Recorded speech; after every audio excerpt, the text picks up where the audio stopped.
Being 4 o'clock, I'd like to call the regular meeting of the Atlanta Utility Board to order. Could we call the roll, please? Ayala, Here. Berg, Here. Forget, Cranston, Here. Velasquez, Here. Harris. I'm here. And since we did this before, let's everybody give another voice into the mic to see if our volume is good. Go ahead, Patrick. Go ahead. Don't go ahead. Don't go ahead. Can you hear me? Mr. Bourget. Would you say something, Mike, so we can see if we got your mic level? Did I lose him? Mike. Hold on. I'm having trouble hearing Garrett.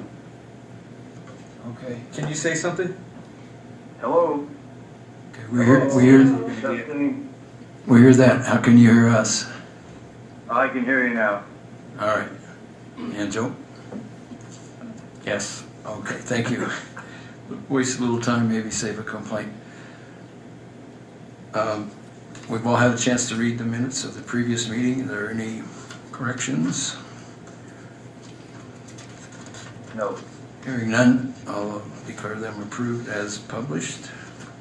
We have a 5-minute time for citizen participation on non-agenda items. We have our Director of Finance, Lisa. Go ahead. Hi. Since I didn't really see anybody else that wanted to speak, no, I'm just kidding.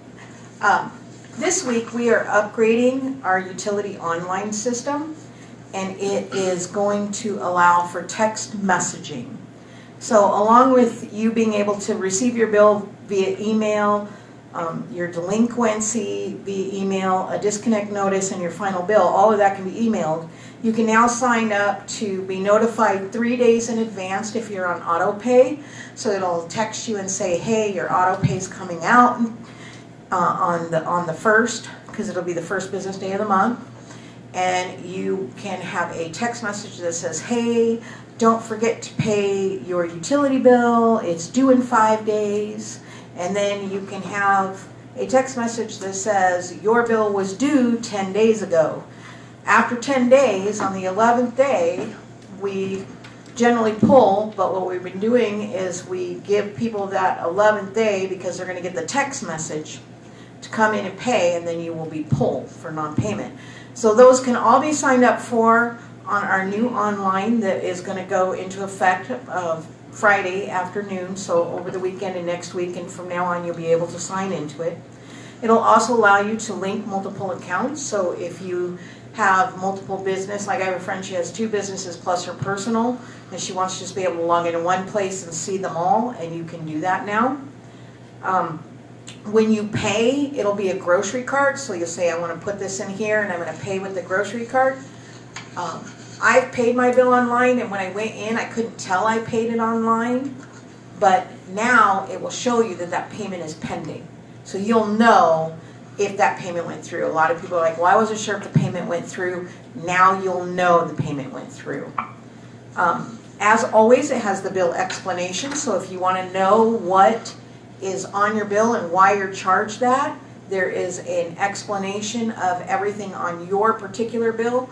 It knows that you are residential based on your CAL codes. It knows if you are commercial, and it can go through and explain to you how that amount was comprised. That's always been there, and it's still there. It also graphs your water and electric usage, which is really nice. A lot of people, they always want to say, well, my bill wasn't that high last year, and I go in and look, and yes, it was. Just your graph is equal. So that's always nice to look at, especially if it wasn't that last year. It might tell you that you have a water leak before we ever put 2 and 2 together. There's also going to be a quick pay on the top right-hand corner of your bill is a pay ID, and you'll be able to click pay with pay ID, and you won't have to log in at all. Those are just some of the features of the new online that is going up this week. I wanted to also mention we get massive phone calls on the due date. massive. And then people complain they couldn't get through and they couldn't make their payment. That's because the phone never stops ringing, okay? And the phone is not our priority on the due date. The cars in the drive-up are, and the people in the office. And I can tell you right now, there is, on occasion, a line going through the drive-up, around the corner, and up the next block. And I personally walked outside and took as many of those payments as I could to get that line down. So this is your best bet. The fees online are the same as the fees if you were to call the office. It tells you that you paid, it gives you the receipt right there. I would recommend everybody try the online. I use it even when I'm not paying my bill, just to compare last year to this year, see what I'm doing. But I want to let everybody know that will go live this week, and it'll be up and running by Friday afternoon. So any questions on the new online? And I think the texting is going to be great for people who sign up for it. The information to find that is going to be on people's physical bills? Like, Yes, is that a we QR did code or- we did put it on the bills, but I will probably put it more in depth, as well as on the. So when you go to the City of Luna homepage and you click on the, I want to go to the utilities. It's going to look all brand new, and there's going to be a ticker at the bottom, and then on the right we're going to put our water restrictions. And we will be able to put more on that homepage, more information than what we have now, and I'll be able to change it. So we're really going to push that, and yes, it'll be linked, and it's going to be a lot better than what it is. And it follows the new handicap accessible guidelines that we're required to do. Have you guys thought about doing a QR code? We're not that far yet, but yes, we have thought about it. Yeah, and I'm going to put more on the bill than what I had before, but we did put the www dot on there, but we haven't put more because I knew this was coming, and so I'm going to put more on the bill. It's just a question, what do you take off, what do you put on? So, any other questions? So the website is not yet updated, or it is updated? It is not updated, it'll be updated by Friday afternoon. Okay, so will the link still say view/pay your utility bill, or would it be more? No, the link is the same, it's where the link takes you that is different. Understand? Yeah. So the homepage is going to look the same, or it will be, it's No, that's ADA going to be compliant different. as well? Okay. Yeah, that's going to be different Gotcha. as well. Right now, if you go to the homepage, all it does is allow you to log in. There's no messages or anything like that. And we'll be able to put messages on that homepage. So basically everybody that does use it will have to re-bookmark, because it's going to go to a different URL, and the old URL will redirect you as well. Okay, so to summarize it, tell me if this is correct. If you choose, you may opt in to receive text messages for notification if your bill isn't paid yet this month. And I'm sure Bill will talk about the other things that utilities are going to do with outages, so I won't bring that up. Is that true, Bill? Or? Okay, so this is part of ARPA has subscribed to text service. And mine has nothing to do with that. Okay, so I'll address that during ARPA's. Yeah, mine has nothing to do with that. Mine is Okay. strictly our finance software, and our finance software has been upgraded for the utility system, and we have added text messaging to the customers for bill purposes only, whether Okay. it be that you're having an EFT taken out in 3 days, whether your bill is due in 5 days, or whether you did not pay your bill in 10 days ago. So you choose to opt in, then you choose to pick which notices you want to receive. Yes, just Okay. like you can also choose to have your That's bill. a one-way thing, not a two-way. One-way thing, not a Okay. two-way, and you can also choose to have your bill emailed. We have a lot of people who say that their bill gets lost in the mail. You can choose to have it emailed, because not getting your bill is not a reason not to pay it. Yeah, and we are, that's not. Because everybody's bill is either due on the 10th or the 20th. Correct, you know. and we can already email bills, so that's just Yes. makes it easier to navigate, I suppose. But the website's going to be all updated. It's going to look really nice, and I encourage all of you that I know up here have a bill to check it out. Okay, any other questions or comments? Okay. Thank And you. yes, we are working on the QR code. We're just not there yet. All right, thank you, Lisa. Uh-huh. All right, I will deliver a brief version of the ARPA report. And since we're not reading all the details, I'm just going to hit the highlights if I can find it. Basically, ARPA is, as usual, doing well. Income was down a little bit. Sales are about 1% better than we budgeted and 4% better than this month last year. For the year, they're just not quite 1%. Sorry about that. I usually mute it. About 1% better than last year.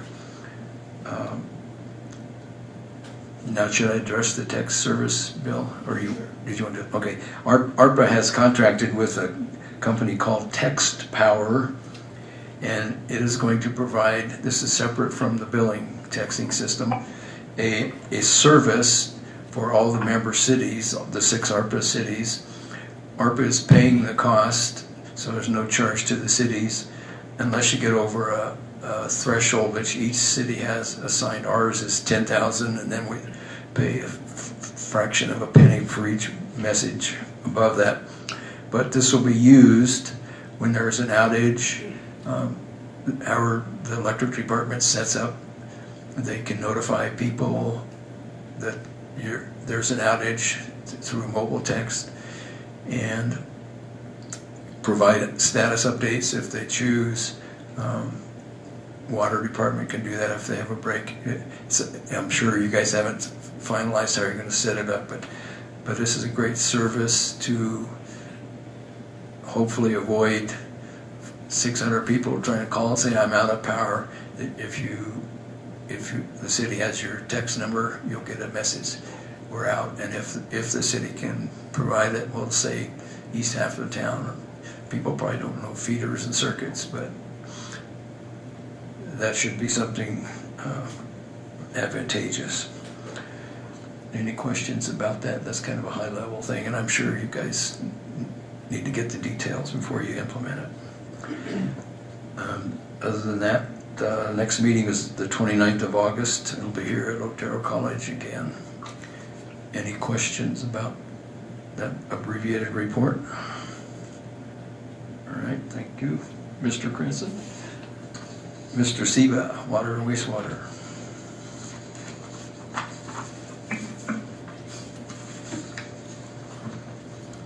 Thank you, sir.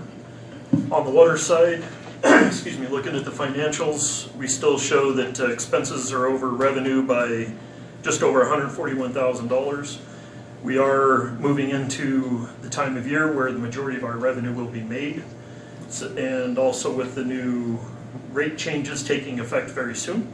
So hopefully we will begin to see that amount turn when we meet again in July. As far as expenses go within the water department, everything is pretty much right where it should be as we continue to delay and defer various forms of maintenance and other upgrades that still need to be done. You'll be able to tell under the distribution side, however, which is where the majority of our emergencies will always take place.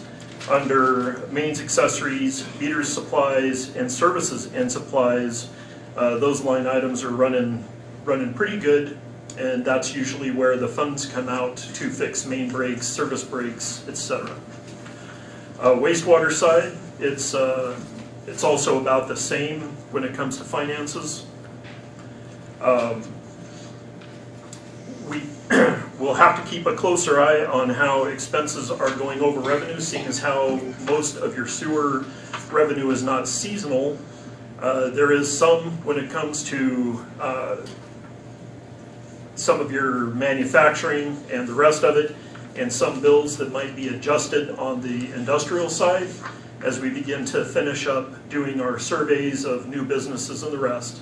But as right now, the majority of our expenses are pretty much right where they should be. It's just a sign of revenues aren't quite meeting expectations at the moment. We will have some reasonable expenses coming up where on the wastewater side where we had to do some emergency maintenance on the Orbital Basin. The way it was manufactured was two different kinds of metal on the axles that would go through where the paddles were at. And of course, you have the main axle, and then you have, they called it a locking bar that went across the top. On two of them, that locking bar has just completely rotted away. So the paddles had nothing to hold on to, so they would just spin ineffectively. So we're getting some good help from SBT.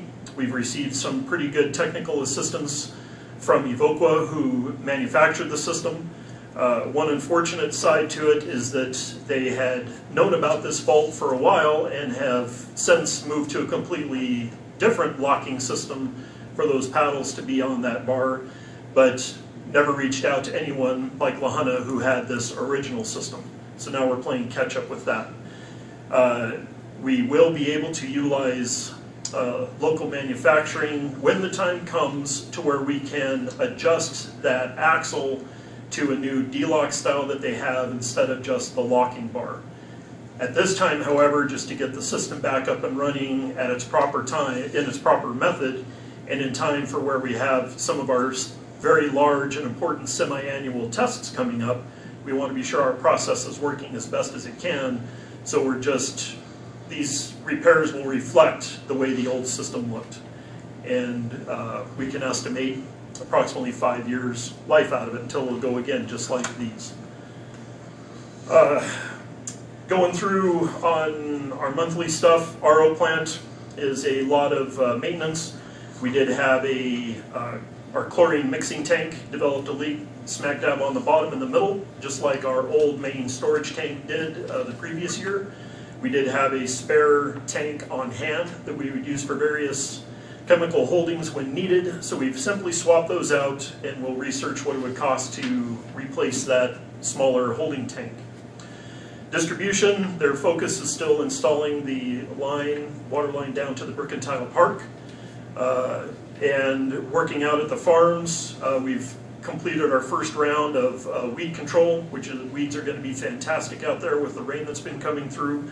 We also got our cover crop planted in, and it's keeping us in line with the new management plan that we have for our farms.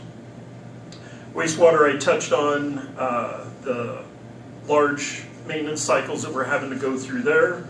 And some other big notables, we had a fantastic tour with officials and leadership from UCCS go through the RO plant.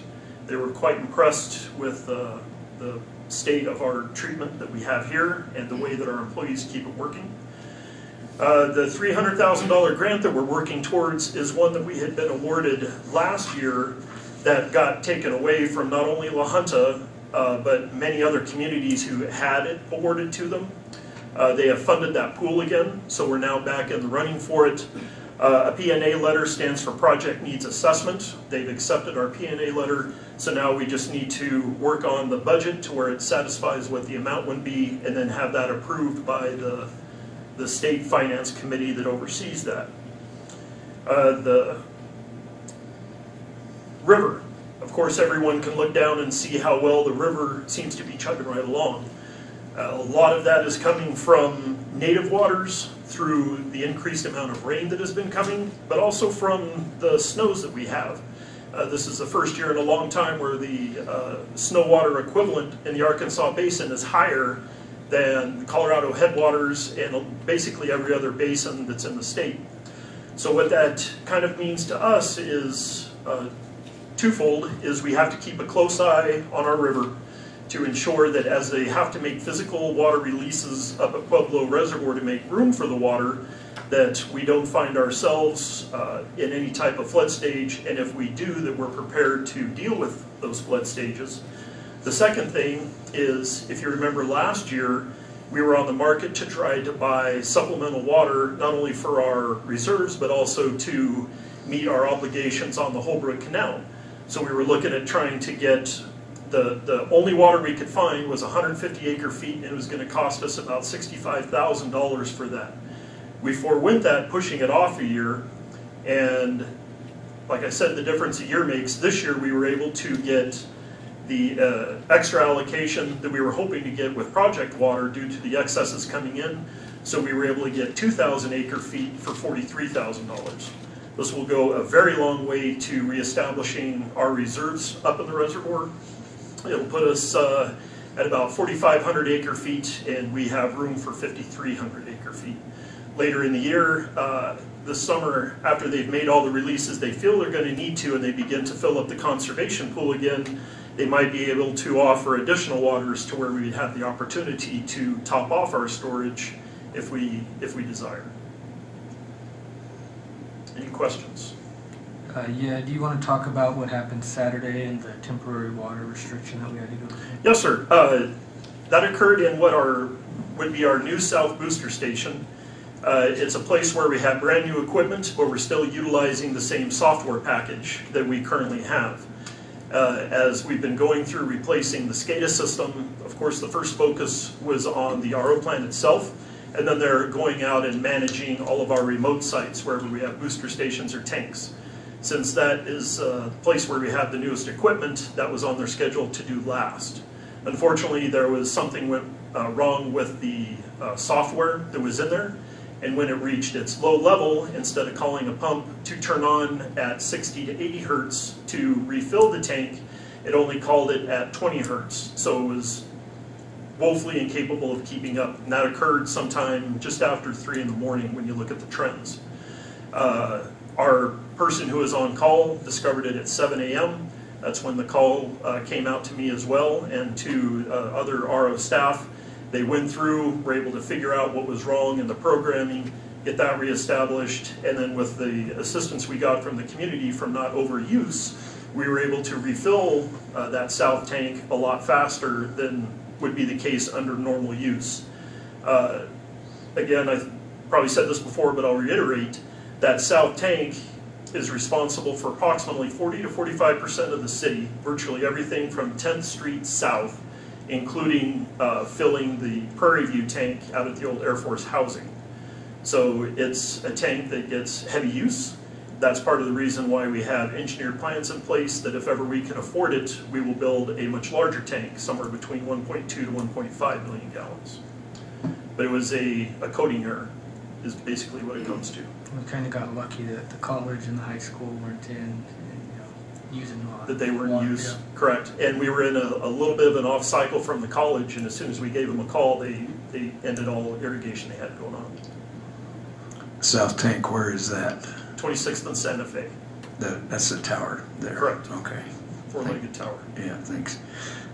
For my own information, you talk about 20 hertz versus 60 hertz. I'm used to in electricity. What does that mean in pumping? It's the speed of the pump, whether it's running slow and easy or if it's going to kick it up so that it can move more water. So equivalent to RPMs then? In a way, yes. Okay. Don't want to belabor the point. Thank you. Yes, sir. And then one more, 2 meetings ago I brought up the aroma that comes from our wastewater treatment center. That has not seemed to get any better. Is there anything that we're working on? Have we found a perfect mixture yet or anything like that? With it still being a little aromatic, we obviously haven't found a perfect mixture. We have a new chemical set coming in from a company called Mark, and this one will use not only what look like the large cakes that go into your urinal, but it also has a topical spray that can go directly over the sludge beds. Outside of that, it would come into, or in conjunction with that, it'll be feeding more oxygen into the, excuse me, I said sludge beds, it's the aerobic digestion tanks. We'll have to feed more oxygen into those, and when you do, that kind of takes away the cycle to where we're able to use air to get the bug population pretty good, and then you take the air away, and at that point, instead of thriving on air, their byproduct is water, so we're able to decant that water to save and put back into the treatment system, which lowers, the more water we can get, that lowers the amount of extra water we have to purchase for all of our used water out of the wells. But it's a project that continues, and hopefully we can find something that works eventually. And I remember years ago they said it was going to smell like wet dirt. That does not smell like wet dirt. That's, I don't know, that's horrible. What'd you wet the dirt with? Yeah, so if you guys would keep working on that, I mean, that's one that I get calls about all the time. I mean, from the east side of town, from the school all the way, down probably to Grace at least. it's pretty bad at different times. So We thanks get for the same calls, yes, Yeah. sir. We get the feedlot, we get the sewer. Yeah, some of them's the smell of money, some of it is. Is, yeah, byproducts. White dirt. Wet dirt, there you go. I have a question. How do our pumps down on First Street do with the big rain we had a few days ago? Those are not my responsibility, that's the engineering department. Okay, we'll ask. I The think guy it's in the here, yellow. though. Yeah, We'll we can call him if he sneaks out. Still get the goods. All right, thank you. Oh, I do have another question, just Yes, sir. offhand. How many RF meters do we have left to install for water meters, roughly? We have 1,638 installed at my last count, which would put us somewhere around 2,500 to 2,700. Remaining. Correct. And do we have, how many of those do we have we purchased? Of the remaining ones? Yeah, None of the remaining. so we have to buy them. Correct. All we're doing right now is we keep a standard stock in the warehouse, and anytime a current meter has to be worked on or the rest, if it's the old style, then we'll just replace it at that time. But we can't afford, nor did we budget, to purchase a larger amount to proactively replace. Yeah, do you adapt the works with electronics, or do you just replace the whole meter when you upgrade to It's the RF? entire meter. Okay, It's a whole new meter package, and that way we don't have to worry about the impellers or Right. anything else. And also, a lot of the older meters probably still have some type of lead content in the brass, and we have to get that out. That's why we just say anytime we touch one of the old meters, we just have to replace it. yeah, interesting. Okay, good for me. Anybody else? Anything more on the illegal dumping into manhole covers or into manholes? Nothing that's been discovered yet. Are you still showing the same levels? Lower levels still on Tuesday, but not as intense as it was. Thank you. Yes, sir. Very good. Thank you, Tom. Thank you. Yes, I have a question. Wait. Oh, Mike, go ahead. Tom? Okay, hey, Tom, if, looking at the expenses for wastewater, you could, dive into that. Can you go through the, kind of line by line on our summary sheet and, pinpoint the highlights? Because we've, our expenses were up $200,000 this month and revenue just up 10. The same places where we still are finding a lot of expense would be in, currently would it be distribution maintenance, where we have $57,000 encumbered for the in situ repairs that were just completed. We're waiting on the full report. So that's a pretty heavy expense that came in at one time. And then also sludge disposal is still our bear that we're having to pay as we work through trying to find or be able to fund a different method. Okay, so on the sludge disposal, can't that number, since we, at this point anyway, we know what our current cost is, can't that be accrued so we're not anticipating, so we're not surprised with such a big number? It only shows up on accrual as we get our monthly invoices and it's encumbered.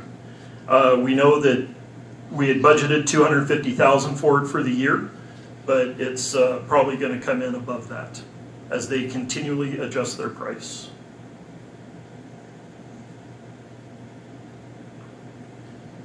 Okay, and that, those two items, or three items, and that's the difference? That's where the majority of the expenses lie right now, yes, sir.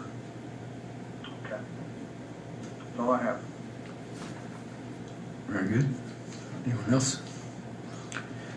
Thanks again. Thank you. Whoever's representing electric, welcome to come. Double trouble.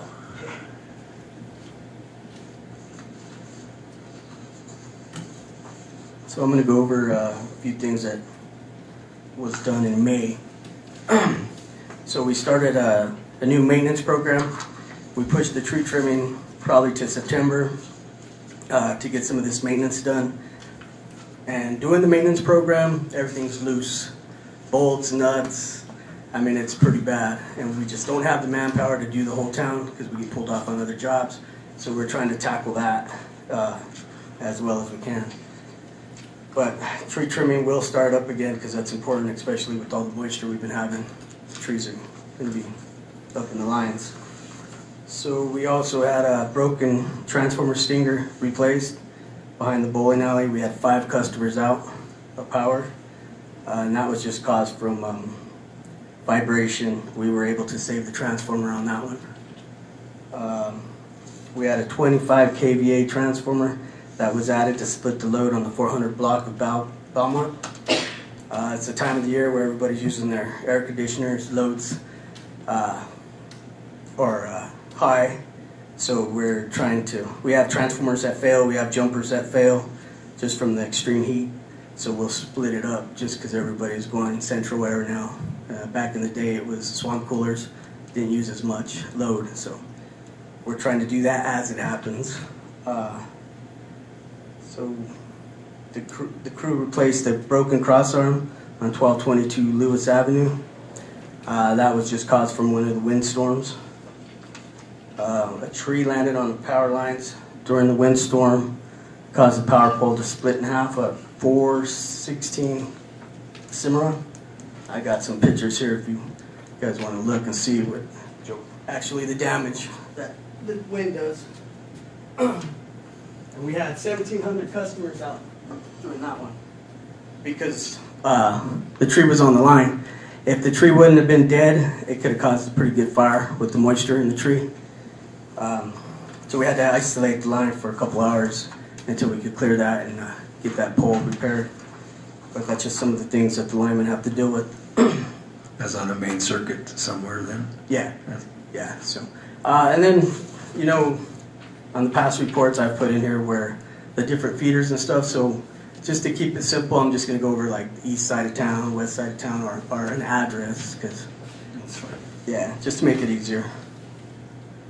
Where am I?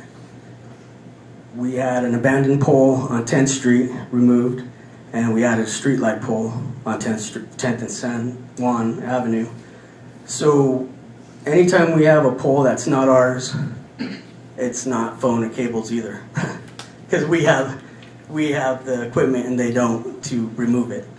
So they're like, that's your pole. So instead of, you know, having an argument with them, I just remove it because it was a hazard to the public. It was actually leaning on 10th Street. I don't know if you guys had seen it.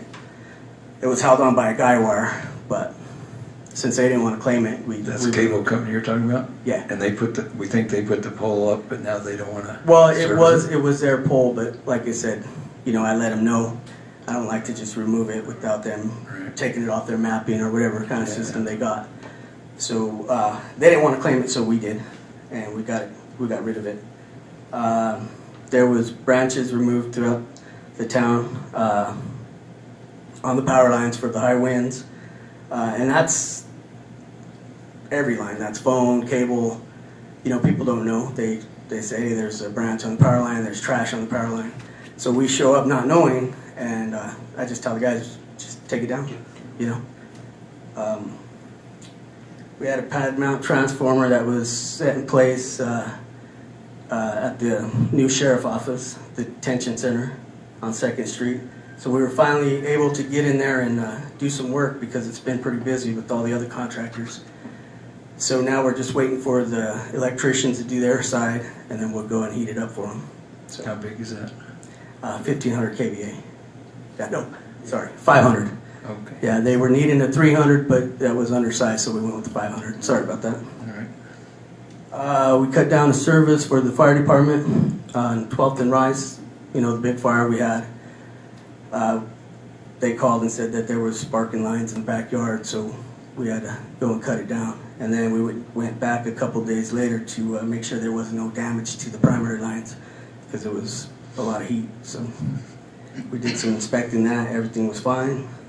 Any questions on that report? I'll let Bill talk about solar. The city of Atlanta has more solar customers than anybody else in the ARPA configuration. We had returned 27,080 kilowatt hours from 35 customers, which was a rebated cost of $1,435. There are currently 35 residential and 2 commercial solar customers that are producing, and there's about half a dozen that are waiting to be finished. System update, ARPA at the operating committee. We have system evaluations that are still ongoing by CLP Engineering. They'll be here tomorrow and Thursday to go over that with Chris and I. System engineering and SCADA projects are ongoing with Atwell.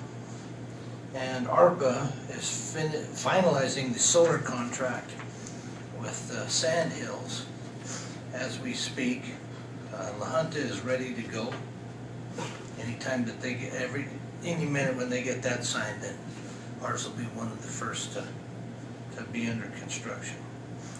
Last month we had a 15.7 megawatt peak demand, and we've already hit 18 for this month.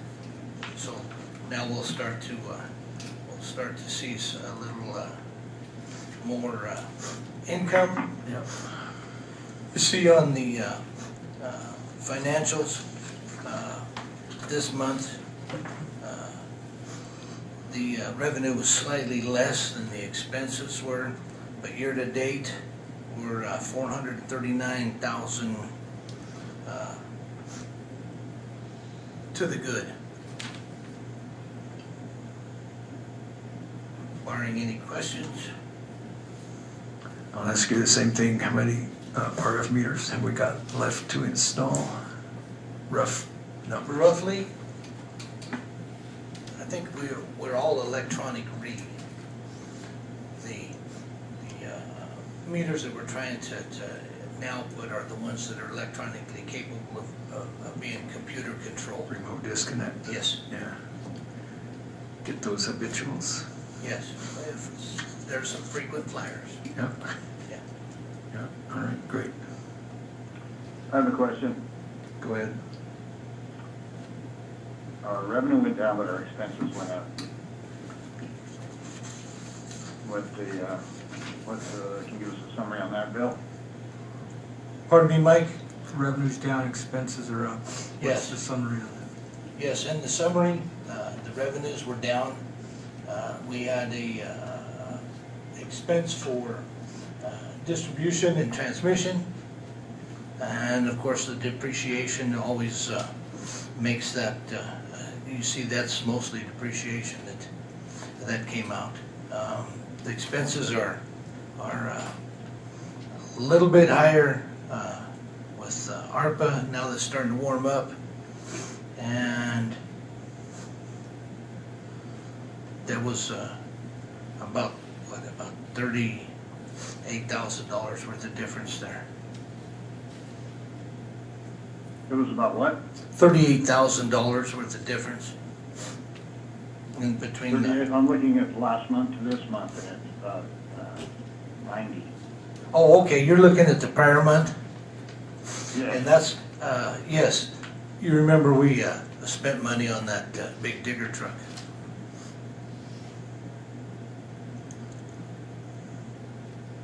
That's why the big difference there.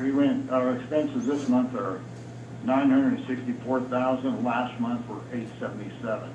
Yeah, it was the prior month with the digger truck. That's why it looks so big. And then let's say depreciation hit. Lisa, do you bill that every quarter or every month? Every month. Every month. And just the expenses were less last month than they are this month. It's depends on the jobs that we do, and you can't, it's a bottom line type of deal. It's a year to date type of thing. 1 month may be higher than the 8.33 that's allowed for the month. As far as the percentage of budget for yearly budget, you just can't divide it by 12 and say that that's some of the maintenance expenses and equipment expenses are higher 1 month than they are the next. It's hard to tell. Do our monthly revenues tend to trail by 1 month from the expenses? Is that one of the reasons that we see higher expenses this month and then we'll presumably see higher revenues next month from the usage? Weather, usage, yes. You see, we're talking about April's report. Mhm. May will be different, and then when you get to June, we're talking May's report now. So next month, in July, we'll be talking June stuff, and we'll start to see that big increase in revenue, but we'll also see that big increase in expense to ARPA to buy that power. And like when we have a transformer blow up and those things, those are charged to the job, they're charged to the account. We have to replace that stuff. Peter has to pay Paul.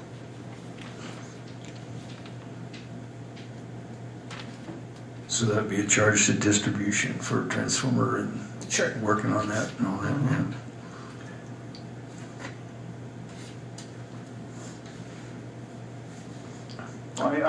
I heard most of that, but Bill, would it be possible if you put a little more effort into that, give it a little more detailed, not tonight, but a little more detailed breakdown on where that money went last month? Sure. Those expenses are line by line attached in the report. I'll highlight those and email them to you. Perfect, thank you. Okay? Any other questions? for Very good. Chris? Anyone else? I don't have a question, but I do have thank you. You guys did 9 lights downtown in our downtown area that were out. I let them know one day, and by the next day it was all completed. So thank you and your crew for doing that. So you see something, say something. That's It right. helps us out because if power is on, we're at home. We're not out driving around. So if you see a light out or some sort of problem or sparking or anything, you need to call into that plant number, that 3842611, and report those things when you see them, because we'll get them taken care of right away. That helps us out big time. Probably the audience didn't hear that. We're encouraged to call 384 2611. 2611 if you notice something that seems amiss or have an outage. Or a light out or any Street kind of lights, line problem. lights downtown.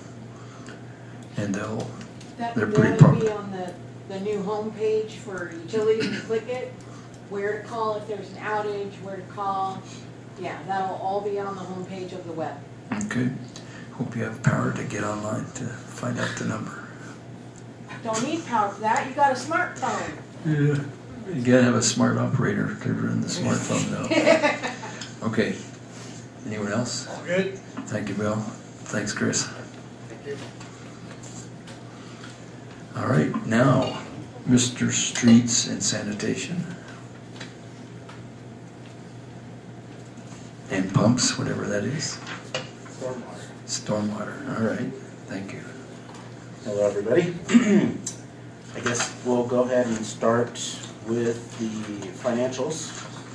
You can see there under assets, we're at roughly 1.8 million.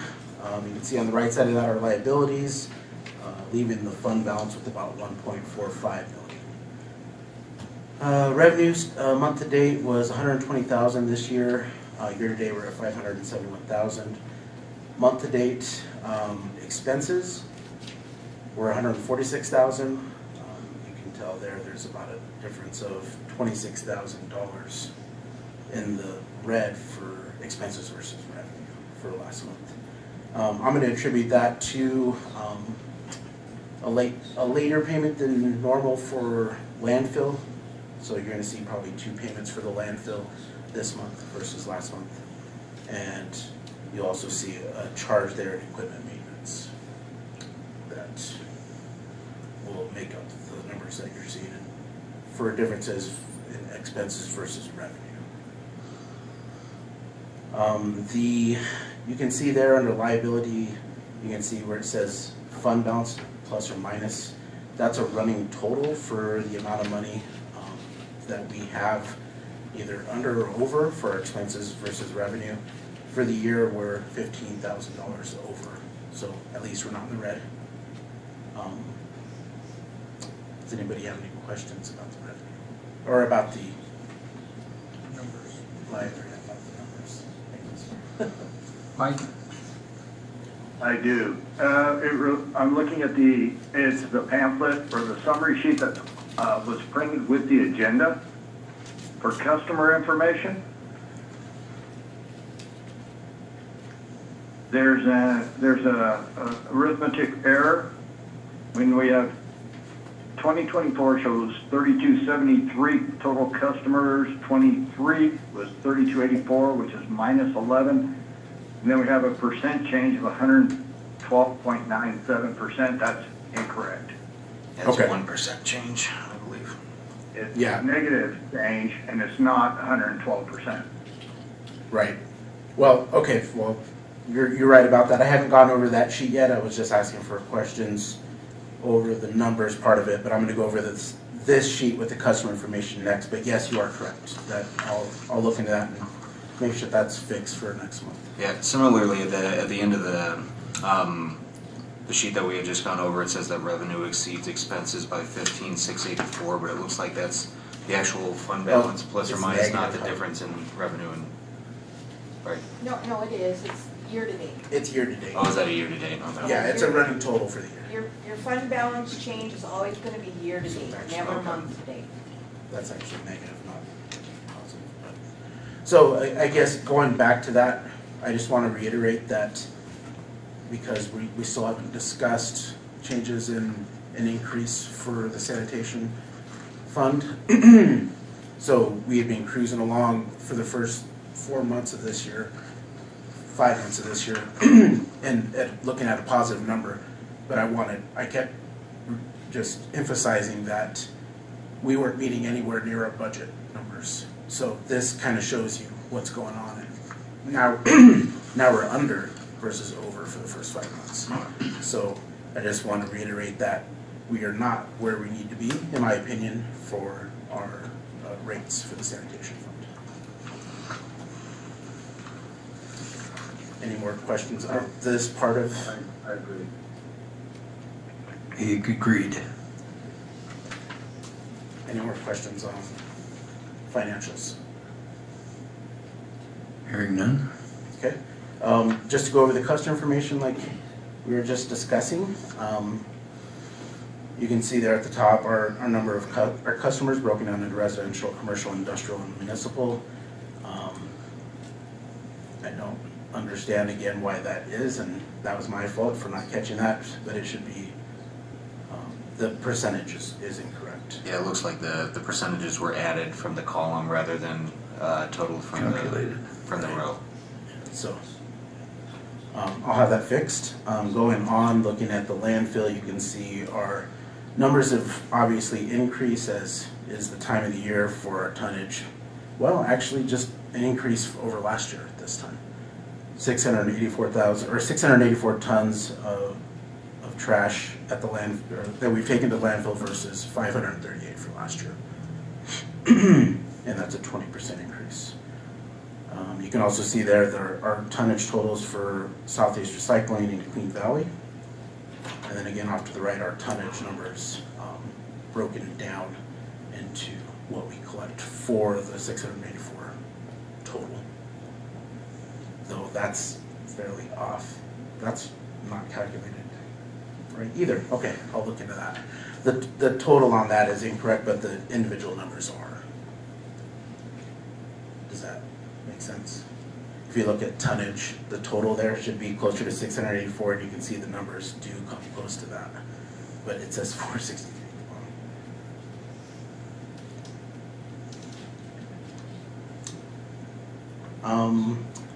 Moving on down to other income, you can just see the breakdowns for the 40 and 20 yard boxes, and then the stuff we've taken out for the compactor, our overages, and the transfer station.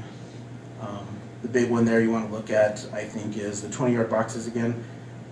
We had 53 this year in the month of May versus 17 in the month of May. Keep you busy.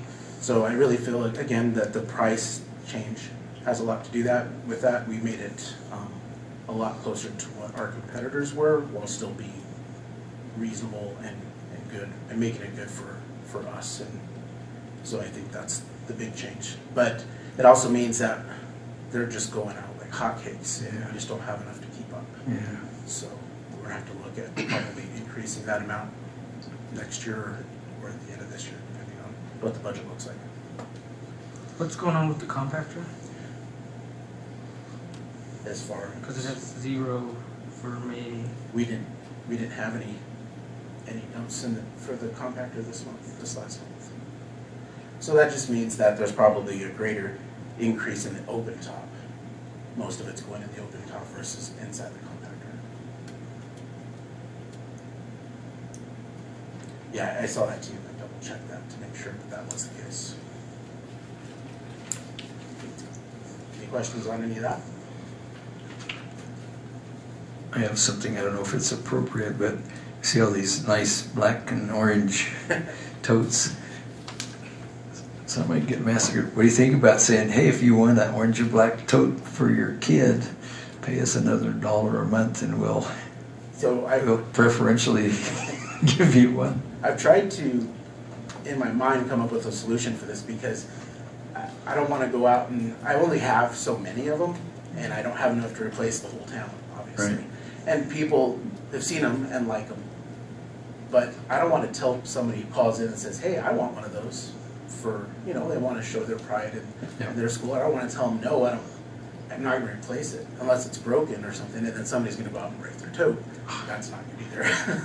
So, I mean, I don't know how to go about that. Predicament right here with that. Yeah, how do we do that? I'm just sending them right now. They're just going out to either new customers or to replace current totes, because now all we have are the black and orange totes. So how do you? Anyway, what do you think about that idea? I mean, I wouldn't want anybody else. But see, the big problem I have with that is eventually that's all I'm going to be getting from here on out. So is that fair to? It'll end up evening itself out. It's just going to take time to Well, that's like it probably isn't worth the labor for a year's worth of $12 to go out and do it. So anyway, that's just a blue sky thing I thought of. How many do you have? We ordered, let's see if I can remember, I think we had ordered 350. So that's $350. Right. A month. No, because some of them are already out, right? Some are already out. A few dozen probably. So maybe 300. But maybe. you have how many customers do you have? Oh, 2,795, and I have 350 totes. So, and I plan on ordering something close to that again next year, but it doesn't go a long way. So, I mean, but I do think they look cool. That matters. I mean, you can't not provide the same service whatever color your tote is. Right. It could be a civic pride thing to get one worth $1 for, I don't know how long you have to recoup your labor to Well, swap and them. actually, these totes they were a little bit more expensive, but with shipping came out less expensive than the other totes. Interesting. So more expensive by unit, but with the total with shipping included, it came out actually less. Not by much, but less. Anyway, don't want to belabor that, but people can send in their emails and say yeah or no. And then I guess you had a question about the pumps. Oh yeah, we were talking about manually going down to make sure they ran. How they go with the big rain we had this weekend. This has been an ongoing thing, as you can probably ask Paul about. So these pumps have been kind of, I think essentially the pumps themselves are in good shape, but the mechanisms for controlling them have been in poor shape.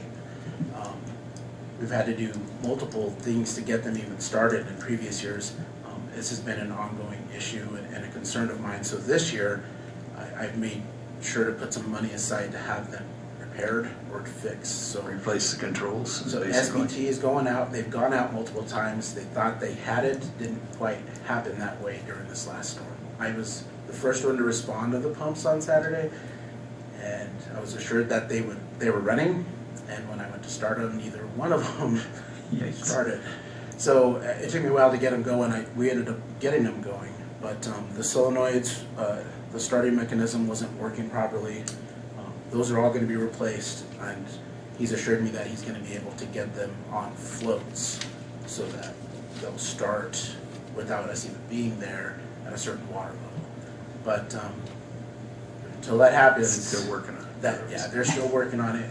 He's working on a program to get them set up on floats, but I have all the stuff needed. He just needs to get the box set up in order to do that. So, but otherwise, the first storm that we got on Saturday wasn't too bad. We were able to get that down really quick. But I heard there was a second storm. I was asleep for that one. There's a second storm that night that was worse than the first one and flooded more so. But my guys were able to start the pumps after I showed them how to do it, and they handled the situation. But we are going to have a meeting here next week and go over, make sure all the on-call guys know how to handle those situations, where to block off intersections, and know how to start the pumps regardless of whether they're on floats or not, in case they shouldn't. Give everybody a key to the canoe up at the Hog's Breath so they can get across the pond. It gets that way sometimes. All right. Are those gas or diesel? They're diesel. And they were donated by the Army Corps of Engineers years ago, and I don't think they were ever set up to run as intended. I think we've been content as an entity just to go down there and send somebody out in a rainstorm with lightning, flooding, and manually turn them on. And Martin, they replaced the solenoids, all the wiring, fuel pumps, oil. It has been a huge undertaking. The more they've dug in, the more they have found what's wrong with these. But Martin's, he's invested in these pumps as kind of like a personal mission. It's one of his many priorities, so he's been working diligently. It's in technically my ward, but it affects a lot of people. I don't know, but Martin's doing his best. Yeah, I don't mean to suggest that. It's not just technically, it's your word. So- Yeah, well, but it's the highway Come and on, Paul. everything. No excuses, man. No excuses. I said 2 weeks ago that they'd be running by now. But like Martin and I had this discussion, and I thought, you know what, this is going to be one of those projects. And once you start it, it's just going to be compounded on itself. And it's been that way. So it's no easy fix. And like I said, I don't think they were ever set up to run the way they were supposed to. But we do have SBT Electrical on it, and he used to be a diesel mechanic, so he seems very familiar with them, and he seems like he knows what he's doing. So hopefully the end result will be what we're looking for. Yeah. Hopefully. Yeah. Do they ever have can you test, like we test standby generators, they have a way to do a standby test every once a week to see if they'll fire up or whatever, so you could do that, or? Well, it's kind of funny, this time of Can't year, run a well, pump not dry. funny, but with the rising river levels. So it floods all the time? That basically our storm drains in that area will constantly have water in them because the groundwater level is rising. So if we get these pumps set up to floats, they should be kicking on a regular interval to make sure that vault is pumped down to a certain level, because the ground level water will be coming up and kicking those on probably once a day or something to that effect. So we'll see. But that should be the equivalent of winter. I understand, yeah. All right. Anyone else? Yeah, I want to switch back to sanitation real quick. Sure. It's probably been 4 or 5 years since we got rid of alley cleanup, per se. And I think what you're doing now is great. The problem is, in my opinion, and you guys have your opinions on this as well, the people that partake in what we do now are kind of go-getters in town. They look forward to that, and they go and clean up their stuff, and they take it down for those days that we're open. I think it's like a whole month. October. But then we have a lot of our alleys that people have just thrown stuff that we cannot pick up on our normal routes, and they just leave it there. You'll see them by a lot of the big white dumpsters, and you'll just see them in various alleys if you go through the alleys in town. And I don't know what we need to do to get that collected, and who's gonna pay for that? You know, looks really bad. And I know where you guys are coming from, like, hey, it's not in the dumpster, it doesn't fit in there, we're not picking that up. Probably previous homeowners or renters from who knows how long that stuff's been sitting there.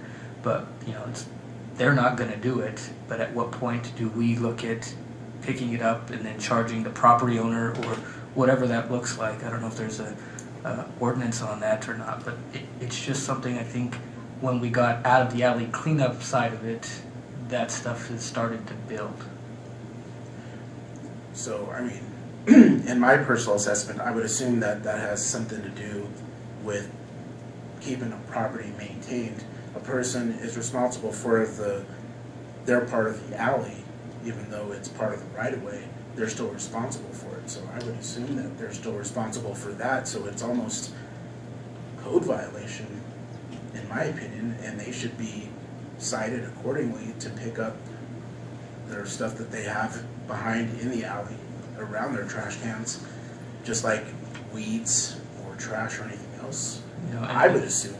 And I think they're under the assumption that it's by the trash cans that it's fine, and you know it just keeps getting left there because we're not picking it up, and you know it's not fitting in the dumpster. I know in my alley there's like an apartment complex that's right there, and they have like a box spring and you know just different things right there. And I don't expect you guys to pick that up, but it's like, okay, at what point does this start? You know, I don't know if the code guys are going down the alleys or what that looks like, but it's a lot. It's all over town. It's not just in my area. It's not just in Paul's ward. So if you start going through the alleys, it's pretty. And you're talking about tree limbs and stuff, as well as Couches, everything trash, you whatever. can think of. And we do offer special pickups. We do go out and pick up. If somebody calls in and says, hey, I have trash that's outside my trash can, or I have a couch, or tree limbs that I can't fit, I don't have a truck or whatever, they call in and they ask for, you know, a price for what it's going to cost, and we use our own vehicles and manpower and equipment to go and pick that up. Of course, since I've started, I've come up with a list and pricing for what equipment costs per hour, what manpower costs per hour, so that we have, you know, we don't have guys going out there saying, no, that looks like it'll be $40. It's just a guess. But now I've come up with a systematic way to make sure that we're charging the same amount to anybody who calls. Do you get a lot of takers on that? We get quite a few calls. I mean, a lot, and we give them pricing. I'm not sure whether they're actually doing it or not, but I mean, we get quite a few people calling and asking that. But it does cost for us to go out and pick stuff up. It does cost our equipment and our manpower. So Yeah, it's I don't not want a us doing it free for free, service. but you know, I still want us to try and do something on that end. I think it started when we stopped the alley cleanup. Could you make a little tag you could leave on the tote and say, there's an ordinance, we'd like to encourage you to get somebody to haul this off or call us for the rates to do that, and maybe your guys that see it take more time through, but something like that would Maybe be. Mrs. Harris has. Maybe before we put the tag on the tote, we need to make sure that we recognize what the statutes or ordinances in this case are. So it might be that before we did that, we might want to see if we had the folks who are picking up trash talking with those of you who are also doing code enforcement letters and things. Do that first and then come to a decision about whether you want to do the other, because the note seems like it's skirting the middle ground between actually having a summons or a ticket or a letter like we get in, because there's two areas. I think Joe is talking about ordinances that are part of what would be enforced by code enforcement through the PD, but we know that Amy is also sending out letters and things that are connected more to the use of property. So before we decided about whether or not we wanted to leave tags on trash cans, we might first want to be sure that we knew where code enforcement ends and some of Amy's activities begin. And I know that's something that we've talked about briefly, that I talked about with Brad, and that Joe and I have talked about a bit. So maybe before we look for a new policy, let's make sure that we've met and talked about what we have that's available to work with now. I understand that, makes sense. My main objective was to not get a lot more paper mail going to have meetings, this and that, but just say, here's the guys are, clip something on the tote and make it just be a helpful hint, not a enforcement or whatever thing, but. Yeah, and certainly I think that if the guys were to come back and say, hey, these are the places in the alley where I'm seeing a problem, that seems like it would really close that loop. The other comment that I'll make about that connects in with these conversations that I've been having with others is that if the alley is ever blocked because of trash, now we have a safety issue. And we want to be looking at that specifically as well, especially in light of some of the tragic situations we've had that were a combination of when safety meets some of this storage in inappropriate location. I didn't want an answer, I just wanted us to get that going so we can start. Yeah, I guess on the same note, I've seen a few, I guess, where evictions are occurring and they're moving property not out, just out of the residence and not into the yard, but onto, I believe, city property and city right away. On the parking you're talking about? From the residence to just outside of it, onto city property. And I don't think that falls within our purview of having to pick up somebody's property that, for convenience of the landlord, if they've done that, they can move it out of the residence and onto their property. And then they can be dealt with as far as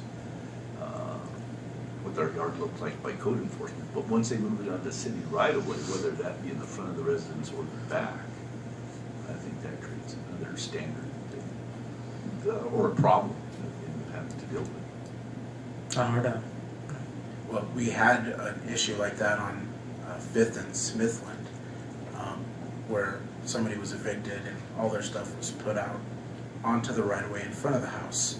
And then the owner of the property called the engineering department and felt like it was the city's responsibility to come out and pick that up. We made sure to let him know that that was not the case, that we weren't going to pick that up, that was still his responsibility, and that if he didn't handle it in a timely fashion, that there would be consequences for that. So he ended up getting a roll-off, and he ended up hiring somebody to come out and throw that stuff away and roll off, and that's how that situation is handled. But I've seen multiple other places in that same predicament, so I hear what you're saying. One proactive thing would be to put your schedule for alley pickup on our new website and say blah, blah, blah. So to help move forward, if you could give me your pricing, I would be happy to put more up on that. So if somebody does have a mattress, they need it picked up, they, like you said, you have a cost for that. Yes. Maybe that would promote people because they know it's not going to be $200, just, you know. A lot of people, when they say we're gonna charge you, they don't listen anymore after that because they think it's just gonna be outrageous. And maybe that's something else is like during alley cleanup, maybe we do it as a reduced cost, you know, for people who don't have a check. Just a thought. I don't know, it's conceivable there could be some private enterprise that starts doing, hey, I'll do alley pick up for cleanup things, yeah. Anyway, okay. Any other comments for that, Martin? Yep, you bet. Great, thank you, Martin. Yeah, give that to me, Mark. All right. New business, governing body comments. Anybody want to lead off with anything? Mr. Bourget? Nope, I have nothing to say. Very good. All right. I guess with that, we'll call the meeting adjourned.